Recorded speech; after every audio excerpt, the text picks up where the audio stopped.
In this lesson, we're going to continue discussing tables. If you'd like to follow along, go under the File menu to Open and scroll down in the Sample Files folder to 1102 Editing Tables Part 1 and just click Open.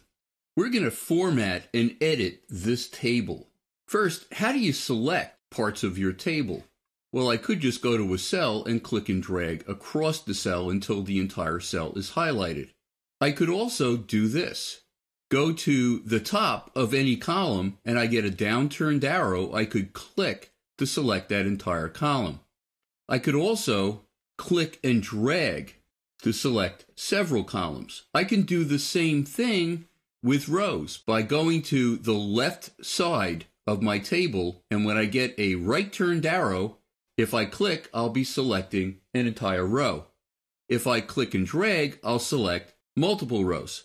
Now, I noticed a couple of things about this particular table. Like, for instance, there is an extra row. If I go to the left side of that row and click, I can actually delete that row. I'm going to go under my table menu to delete row. The next thing I noticed is my cells are not very tall. Let me select the entire table by going to the upper left corner of the table, and you see that I have a diagonal arrow pointing down towards the table. If I click, I'm selecting my entire table. In the control panel, you're going to find a lot of settings for tables, being that you have a table selected. One of those settings is the height of the cells. The other one is the width of the columns. Row height is at least a certain number, which is a very small number. Watch what happens if I click the up arrow next to that cell height field. At a certain point, the cells are going to get taller. And I'm going to keep clicking until I get to a ½ inch. Now that my cells are taller, I noticed something else I don't like about the table. I actually want the type centered top to bottom within each cell. To do that, in my control panel, you can see that there is an Align Top button that is highlighted. The next one is Align Center, there's Align Bottom, and something called Justify Vertically. I'm going to choose Align Center. Now, my type is centered top to bottom in the cells. Next, I want to make my top row into a header. A header is a part of a table that if the table did not fit in a particular column or frame and needed to go to a next column or frame, the header would be repeated. So you'd be able to see what each one of those columns is. To convert this to a header, I'm going to go under my table menu to Convert Rows to Header. It looks like nothing changed, but now if my table did not fit in this frame, the header would be repeated in the next frame. Why don't we add a color to the header? If I go into my control panel, you can see in my Fill pop-up, there's currently no swatch color. If I click the little arrow to the right, I'm going to scroll down to, how about cyan? And if I click off of it, you can see that now the header is filled with cyan. Formatting type is exactly the same as formatting any other type. If I were to select my entire header by clicking to its left, I could change the type family, the type style. Maybe I want it to be regular. Let me do that. I preferred it as bold. Why don't we go back to bold? So it is exactly the same as formatting any type. Couple other things I want to do to this table. How about I select the entire table by going to its upper left-hand corner and just clicking when I see that diagonal arrow. And I'm going to go under my table menu to Table Options. And you can see that I can go into Table Setup right here, or alternating row strokes. So I can change my strokes row to row. I can alternate them. Alternating column strokes. And there's something called alternating fills. Why don't we choose that? I want to choose an alternating pattern. So my rows will change from color to color and back again from color to color. It's going to set up a pattern. How about every other row? And you can see already, even though it's highlighted, exactly what's happening. It's making every other row black at 20%, and then the next row has no color for the next one row.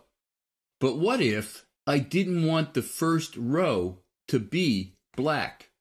Or for that matter, maybe I didn't want the color to be black. How about I choose any other color from my swatches panel? And it's going to use that color as a 20% tint. But I really don't want my first row to be yellow. I want to skip that row so it remains with no color in it. So I'm going to click my up arrow next to skip first one row. The next row right now is going to be filled with none, no color. But what if I had something behind, a background behind this table, and I didn't want to see the background through my cells? I would have to choose a color. I could choose paper, which is white in InDesign, and now it is filled in with that paper swatch. Let me click OK just to see how we did. I'm going to click off of my table to deselect it, and you can see everything is exactly the way I set it up. But I see another problem. I'm going to click off of my table to make sure I don't have an insert point anywhere, and I'm going to hit my W key. And I just wanted to show you that there are black strokes. If I reselect the body cells of my table, which is everything except for the header, or if there was a footer, I wouldn't want to select that either for this. I want to get rid of the strokes, the horizontal strokes between my alternating filled cells. I don't think I really need them anymore. Well, you can see in the control panel, now that I have cells selected, it has a proxy that represents the strokes in my table, in the selected cells of my table. This is the outside of my selection on top, so it's that top stroke. This is the side outside stroke. This is the other left side outside stroke, and this is the bottom stroke of my selected cells. These are the interior strokes. What if I wanted to get rid of my horizontal strokes? Any of the highlighted strokes in the proxy are the strokes that are actually selected. Those are not the strokes I want. I'm going to right-click on the proxy and watch what happens. I'm going to choose Clear All, so nothing is selected. Only what is selected in the proxy will actually be changed if I make a change. So let me click on my interior horizontal strokes. So the horizontal strokes at the top of my selection and the bottom will not be changed. I just want to go into the stroke panel for just a second. So you can see in the stroke panel itself, it also has that stroke proxy because I have table cells selected. Now, all I have to do is click the down arrow next to weight so it becomes 0. Let me get my stroke panel out of the way and just deselect my table by clicking off to the side of my page. And you can see I still know where my rows are because of the alternating fills. So you can see how you can simply customize the look of your entire table in a matter of minutes. We're going to continue talking about editing and formatting tables in the next lesson.